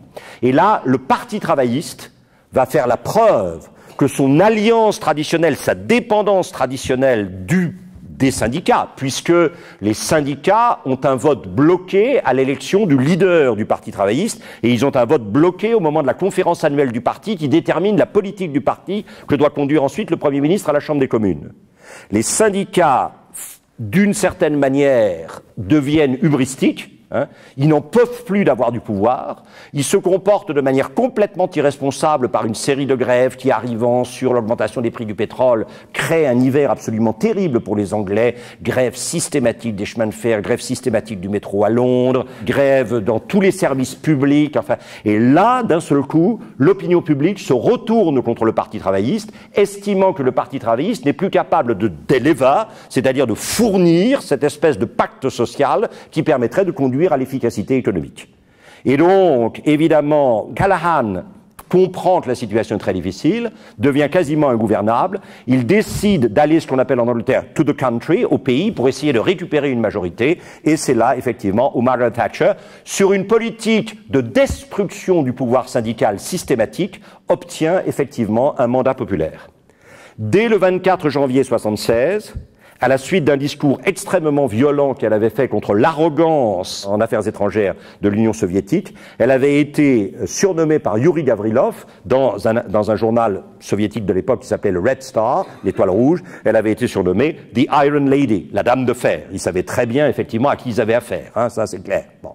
Et elle va toujours, alors que Attlee a été un Premier ministre qui a admirablement su créer des consensus en ayant auprès de lui des gens extrêmement divers et souvent très opposés idéologiquement, Margaret Thatcher, elle, a fonctionné comme ce que Lord Hailsham, qui a été d'ailleurs son ministre de la Justice et son président de la Chambre des Lords, Lord Hailsham, l'ancien Quintin Hogg, avait appelé en 1976 un dictateur élu. Le Premier ministre britannique, avait-il dit, est un dictateur élu. Il est très difficile de lui résister, car si vous lui résistez, il a à sa disposition un outil extrêmement précis qu'on appelle la dissolution dissuasive. C'est-à-dire que vous le savez, en France, quand vous dissolvez l'Assemblée, vous ne pouvez pas redissoudre pendant un an.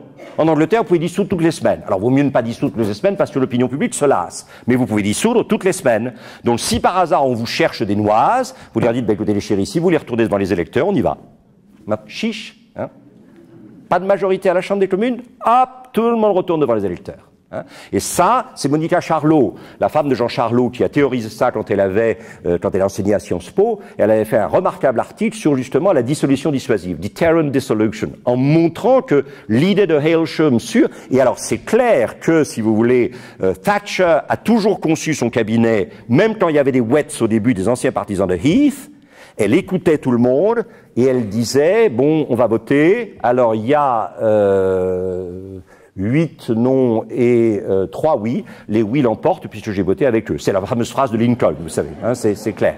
Et donc c'est cette idée que le cabinet n'était plus un organe délibératif qui essayait de synthétiser des points de vue différents qu'ensuite le Premier ministre allait défendre devant la Chambre des communes. Le cabinet était une chambre d'enregistrement de la volonté de Margaret Thatcher. Et alors j'adore ça, cette phrase-là qui est magnifique. À ceux qui attendent with bated breath, avec l'haleine, et ceux qui attendent ce slogan traditionnel des médias, le virage à 180 degrés, the U-turn, je n'ai qu'une seule chose à dire, on ne tourne que si on veut, et la dame n'aime pas tourner. Et alors cette phrase « the ladies not for turning » est extrêmement importante. Ça a montré que tout d'un coup, à la tête de la vie politique britannique, vous aviez quelqu'un qui n'allait pas bouger. Alors, on peut lui reprocher de n'avoir pas bougé dans certaines circonstances. Évidemment, les grèves de la faim des prisonniers de la prison du Maze à Belfast, comme Bobby Sands, qui a donné lieu ensuite, évidemment, à ce genre d'affiches qui ont été affichées partout, en Irlande du Nord, en Irlande du Sud et dans un certain nombre de quartiers irlandais, dans les grandes villes industrielles anglaises, recherchés pour meurtre et torture de prisonniers politiques, puisque Bobby Sands, que vous voyez à gauche, est mort, je vous le rappelle, de faim, à cause de la grève de la faim qu'il a poursuivi jusqu'au bout, en 81, dans, effectivement, la prison de The Maze. En 81, elle est au pouvoir depuis 2 ans. L'opinion publique, même si l'opinion publique est très très très méfiante à l'égard de l'IRA et à l'égard des républicains en Irlande du Nord, l'opinion publique est profondément choquée par, effectivement, la politique d'inflexibilité de Thatcher vis-à-vis des grèves de la faim des leaders républicains en Irlande du Nord. Et alors là, elle va avoir une chance absolument prodigieuse. C'est que, évidemment, les imbéciles de dictateurs argentins en mal de légitimité et de fuite en avant face à une situation intérieure désastreuse, vont se lancer dans l'aventure des Malouines. Galtieri en particulier, et regardez cette revue argentine où on voit les premiers pilotes de chasse argentins partant effectivement pour attaquer. Et alors là, vous avez eu effectivement quelque chose d'absolument extraordinaire. C'est-à-dire que, alors que la deuxième moitié du XXe siècle est caractérisée par la décolonisation, elle a été celle qui, alors, a fait le U-turn, même si elle n'a pas tourné elle, pour la décolonisation. C'est-à-dire qu'elle a refusé de céder sur le principe des Malouines. Et en refusant de céder sur le principe des Malouines, évidemment, elle a contraint un personnage extrêmement important qui s'appelait Alexander Haig, qui était le secrétaire d'État aux affaires étrangères américain de Ronald Reagan, à manger son chapeau. Puisque traditionnellement, la doctrine Monroe dit que l'Europe ne peut pas intervenir dans les affaires de l'Amérique, qu'elles soient du Nord, du Centre ou du Sud. Et d'évidence, les Malouines sont quand même plus proches de l'Amérique du Sud que de l'Europe, si vous voyez ce que je veux dire. Et Haig est monté au créneau, dans un premier temps, en disant, quelle que soit la force de la relation spéciale, special relationship, nous ne pourrons pas soutenir notre allié traditionnel dans cette aventure, effectivement, post-impériale dans les Malouines. Mais c'était compté sans le patron de Haig, qui était Reagan, avec qui elle a eu une relation tout à fait étonnante. C'est-à-dire que très clairement, la special relationship a connu son dernier flamboiement avec elle, c'est-à-dire ce lien étroit du fait que l'Angleterre, comme le disait le général, ne regarde pas vers l'Europe, mais regarde vers le grand large. Et le grand large, évidemment, c'est l'Atlantique, c'est le lien traditionnel entre l'Angleterre, la mère patrie et les colonies, et il y a eu, entre Reagan et Margaret Thatcher, une relation qui a très probablement permis, avec la présence de Jean-Paul II, la chute définitive, évidemment, de l'Empire communiste, ça c'est clair, je pense qu'on ne peut pas le nier, et qui a permis, par contre, à Margaret Thatcher de tirer les marrons du feu dans l'histoire des Malouines. Alors ça, j'adore. Je ne sais pas si vous voyez à gauche, évidemment, Red Butler et Scarlett O'Hara, Clark Gable et Vivian Leigh, dans le grand incendie d'Atlanta. Et alors là, je ne peux pas résister au plaisir de vous traduire.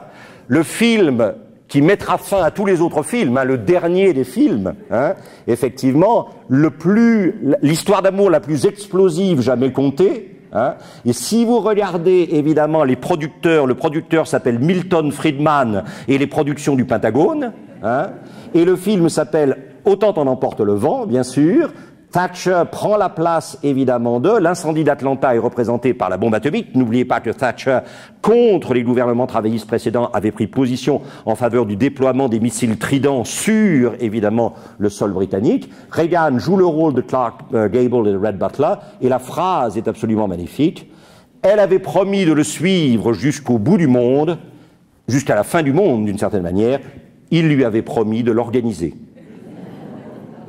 Et alors, vous avez cette photo qui est déchirante. C'est une femme, évidemment, âgée, déjà en proie à l'Alzheimer, qu'on a transportée juste aux États-Unis et qui est venue poser la main de façon extraordinairement émouvante et bouleversante sur le cercueil de Ronald Reagan au moment de sa mort. Je trouve cette photo, quelles que soient les personnes, il y a une authenticité ici d'émotion qui est étonnante, comme dans cette photo que je trouve superbe, qui est sur la pelouse du bureau ovale à la Maison-Blanche et où on voit Ronald Reagan entraîné par son chien et Margaret Thatcher. La relation est fondamentale, c'est celle qui permettra en 1983 à Margaret Thatcher de revenir aux Malouines, de revenir aux Falklands, libérée de toute présence de l'Argentine.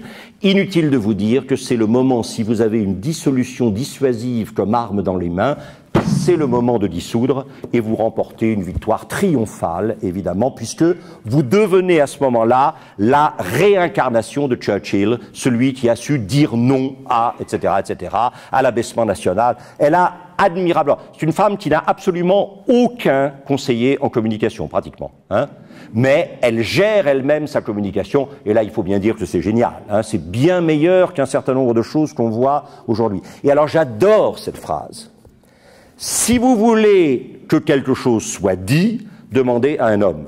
Si vous voulez que quelque chose soit fait, demandez à une femme. Mais ça, c'était vraiment... Alors, n'oubliez pas, elle bénéficiera effectivement de la nouvelle loi sur l'éducation supérieure de Rab Butler, dont nous avons parlé tout à l'heure. Elle sera donc sur une bourse d'études envoyée à Somerville, où elle fera d'excellentes études de chimie, avant de devenir ensuite, elle aussi, une juriste. C'est à Oxford qu'elle rencontrera pour la première fois la grande influence intellectuelle de sa vie, Friedrich Hayek, ou Friedrich von Hayek, dont elle dévorera à la Oxford University Conservative Association, dont elle deviendra présidente, c'est-à-dire l'association des étudiants d'Oxford conservateurs. Elle dévorera le livre de Hayek, La route vers le servage, en anglais The Road to Serfdom, et qui est très simple. Pour Hayek, qu'est-ce que c'est? C'est-à-dire qu'une revendication d'égalité de position matérielle ne peut être acceptée ou ne peut être mise en place que par un gouvernement à pouvoir totalitaire. C'est-à-dire qu'à partir du moment où une société se préoccupe de l'égalité par-dessus tout, elle ne peut déboucher que sur un gouvernement totalitaire pour assurer cette égalité. Et là, la phrase de Hayek lui restera toujours. Elle aura la chance d'avoir un mentor politique extrêmement brillant, qui est un homme politique complètement nul. Quand elle le nommera ministre à l'éducation, ça sera un désastre, mais ça sera un intellectuel extrêmement brillant, Sir Keith Joseph, qui sera à la suite de Hayek, qui lui expliquera Hayek, je pense très honnêtement, je crois qu'il faut être les choses. Margaret Thatcher n'a pas un cerveau très abstrait, si vous voyez ce que je veux dire. C'est une femme extraordinaire d'action, de communication, mais l'abstraction n'est pas son fort. Et par contre, avec une intelligence redoutable, même si elle sait que Keith Joseph est une nullité tactique, politique, etc., elle sent chez lui une puissance intellectuelle essentielle et elle sent qu'il a compris Hayek et qu'il peut lui expliquer Hayek et qu'il peut faire de Hayek finalement le socle de sa pensée politique. Et ça, elle restera toujours fidèle à Keith Joseph, même quand il échouera, il réapparaîtra toujours dans ses cabinets, comme si, etc., sauf quand il finira par choisir de s'en aller. Et puis l'autre grande influence, dont on a déjà parlé dans la production de Gone with the Wind, c'est Milton Friedman. C'est-à-dire, c'est l'école de Chicago. C'est-à-dire l'école, évidemment, qui va passer d'une économie, effectivement, de la demande à une économie de l'offre. Supply side economy. C'est-à-dire cette idée que on ne fait pas une économie forte par la demande, on fait une économie forte par l'offre et par la production. Et Friedman, par la médiation de Reagan, qui je crois ne comprend pas plus Friedman qu'elle, mais qui lui explique en partie, et Keith Joseph aussi, Friedman auquel elle rendra visite à Chicago, puisque c'est le pape véritablement de ce qu'on appelle l'école de Chicago, Friedman, Reagan, Keith Joseph, Hayek seront ces quatre fondateurs. Inévitablement, elle entrera en conflit directement avec l'Europe, et en particulier l'Europe de Jacques Delors, dans laquelle elle voit une prolongation continentale de l'économie de la demande. Et donc, elle qui essaie de reconstituer une économie forte par l'insistance sur l'offre en Grande-Bretagne, ne peut pas accepter que son travail sur l'offre en Grande-Bretagne soit démonté par un travail sur la demande au niveau européen. D'où la confrontation frontale avec Delors et l'idée de « I want my money back ». Et regardez les citations de Milton Friedman, elles sont magnifiques. Une société qui met l'égalité avant la liberté n'obtiendra aucune des deux. Une société qui met la liberté avant l'égalité obtiendra un très grand degré des deux, liberté et égalité. Et cette phrase magnifique, si vous mettiez n'importe quel gouvernement fédéral en charge du désert du Sahara, en 5 ans, il y aurait effectivement un manque de sable. Donc sous-entendu, l'idée que... les plus grandes avancées de la civilisation, que ce soit en architecture, en peinture, en sciences, en littérature, en industrie, en agriculture, ne sont jamais venues de gouvernements centralisés. Et ça, c'est très fort. Peut-être un petit problème pour une France qui a toujours eu comme modèle de l'exercice du pouvoir le château de Versailles, c'est-à-dire le mouvement centrifuge et centripète à partir du centre et du sommet et rentrant vers le centre et le sommet, même si le centre et le sommet s'est déplacé à Strasbourg. Homme très important de sa vie, c'est son mari, Dennis Thatcher, qui paiera tout le début de sa carrière politique, ses campagnes électorales, le moment où elle reprendra des études de droit au Inns of Court pour devenir elle aussi barrister, avocate, ce dont elle a besoin finalement, pense-t-elle, pour sa carrière politique. Dennis lui sera d'une fidélité absolue. C'est sa deuxième femme, il a divorcé d'un premier mariage dont il n'avait pas d'enfant. Il sera véritablement à sa dévotion. On a peine à la reconnaître ici, elle, sur la droite, mais c'est leur mariage en 1951 avec leurs deux enfants, Mark et Carol. Mark, que l'on voit ici avec sa femme et sa mère, devenu ce personnage tragique, il faut bien le dire à la fin, où elle est complètement boursouflée par les médicaments et malheureusement par l'Alzheimer. Mark qui utilisera de manière extrêmement dangereuse et contestable le nom de sa mère dans des négociations économiques dans le Golfe Persique et en Amérique du Sud, qui malheureusement entacheront la réputation même de sa mère. Et Carol, qui au contraire restera extrêmement proche de sa mère jusqu'au bout. Il se trouve que une de mes amies a longtemps été la secrétaire particulière de Mme Thatcher et elle me disait Carol est vraiment extraordinaire de dévouement à sa mère, de présence, alors que Mark n'a fait qu'utiliser systématiquement le nom de sa mère pour favoriser ses propres intérêts. Et elle est avec Dennis ici, qui a toujours su rester derrière elle. Ça, c'était admirable. Plusieurs analyses de Dennis ont été faites par des politologues anglais qui ont dit ce qui est fabuleux, c'est sa présence, mais sa présence toujours derrière. La grande personnalité de la vie de Margaret Thatcher, ça n'est ni Ronald Reagan, ni Milton Friedman, ni Friedrich von Hayek, ni Curtis Joseph, ni même probablement Dennis. C'est son père, Alfred Roberts, l'épicier de Grantham. Ça, c'est sa maison natale. Et elle explique dans ses mémoires, qui sont des mémoires extrêmement intéressantes, pas peut-être toujours d'une sincérité, disons qu'elles sont un tout petit peu biaisées. Mais voilà, ça c'est Grantham, c'est la petite ville britannique du Lincolnshire, et c'est la boutique du coin, c'est l'épicerie de son père, et le premier étage, c'est là où elle est née et où elle a vécu toute son enfance et toute sa jeunesse. Et ce sont les valeurs du petit commerce méthodiste, parce que son père était méthodiste, c'est-à-dire en plein Max Weber, éthique protestante et origine du capitalisme. La richesse, ou du moins le confort matériel, est la récompense à la fois pour l'inventivité et l'engagement dans le travail et rien d'autre. À partir du moment où un système social vous laisse croire que vous pouvez survivre sans travailler, ce n'est plus un système social qui peut, dans la durée, assurer le fonctionnement d'un groupe humain. Le voilà, avec ses deux filles, sa sœur et elle à droite, le père et la mère, le père étant devenu maire de Grantham et la mère conseillère municipale. Et alors je crois qu'il faut vraiment, parce que vous le savez, Margaret Thatcher a été à l'origine d'un retour à ce qu'on appelle les valeurs victoriennes. Alors surtout, ce ne sont pas les valeurs victoriennes au sens où Peel et Disraeli avaient insisté sur la responsabilité féodale des élites politiques, économiques et sociales. Elle n'a jamais cherché, comme Disraeli, à faire disparaître le phénomène des two nations.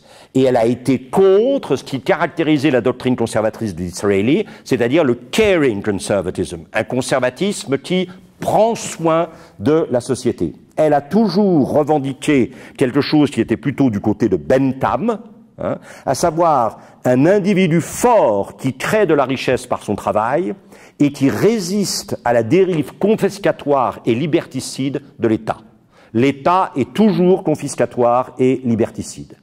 Et vous voyez, son dieu, je crois, c'est un personnage qui a écrit la même année, c'est très important, ça sort la même année que L'origine des espèces de Darwin. En 1859, ça fait partie de ces trois grands livres qui ont été publiés en 1859 en Angleterre. L'essai sur la liberté de John Stuart Mill, L'origine des espèces de Darwin et le Self-Help de Samuel Smiles. Et Samuel Smiles, c'est son dieu. C'est-à-dire celui qui dit la bataille de la vie est dans la plupart des cas quelque chose qui est une sorte d'ascension difficile, et peut-être que la gagner cette bataille de la vie sans lutte serait probablement la gagner sans honneur. S'il n'y avait pas de difficulté, il n'y aurait pas de succès.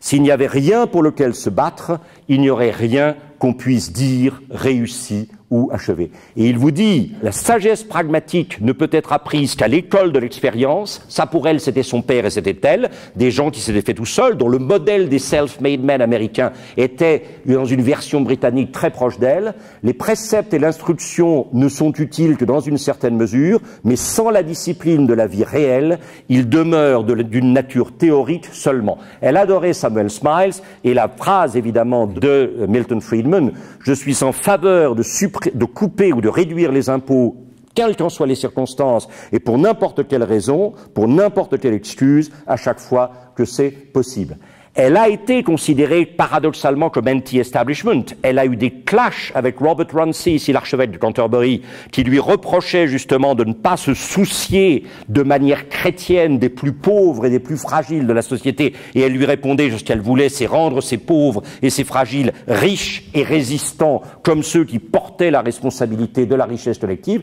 Et les tensions avec la reine Élisabeth, qui elle-même se voit dans un rôle protecteur féodal des éléments les plus fragiles de la société, ont été réels, ne rêvez pas. Cela dit, c'est quelqu'un qui a pratiqué une politique de la tabula rasa. Ça, je crois que ce qu'on doit dire de Thatcher, c'est qu'elle s'est posé à un moment la question de savoir si la meilleure politique économique pour un pays, c'était de prolonger aussi longtemps que faire se pouvait la vie d'agents économiques qui étaient en état de dépérissement avancé. Et tout d'un coup, elle a décidé que non, que ces organismes économiques en état de dépérissement avancé, par leur présence même, empêchaient le surgissement du nouveau. Et donc, elle a pratiqué une politique de tabula rasa absolue. On le lui a beaucoup reproché. La politique a certainement été cruelle et difficile, mais ça a permis, sur l'évacuation des ruines, de faire ressurgir des choses. Et quand vous regardez aujourd'hui, alors bien sûr, c'est la mondialisation, c'est la dérégulation, mais quand vous regardez aujourd'hui Londres, en particulier le quartier des Docklands, qui était complètement à l'abandon et qui est devenu le cœur de la vie économique, non seulement britannique, londonienne, mais britannique, européenne, et fonctionne évidemment comme un des éléments de ces global cities qui font aujourd'hui l'économie mondiale, comme à Manchester ici, qui a bénéficié là aussi d'une tabula rasa pour rebondir, et avec la présence de The Shard, bien sûr, on est bien obligé de reconnaître effectivement que cette ville de Londres porte témoignage d'un dynamisme qui fait que elle s'est rendue compte, je pense, sans peut-être le théoriser suffisamment, mais elle l'a pratiqué de manière quasiment instinctive, que si l'on ne détruit pas un peu, on ne peut pas construire. Elle a détruit beaucoup, ça c'est clair, mais elle a permis justement de libérer d'immenses espaces d'activité dans l'économie britannique. Je vous remercie.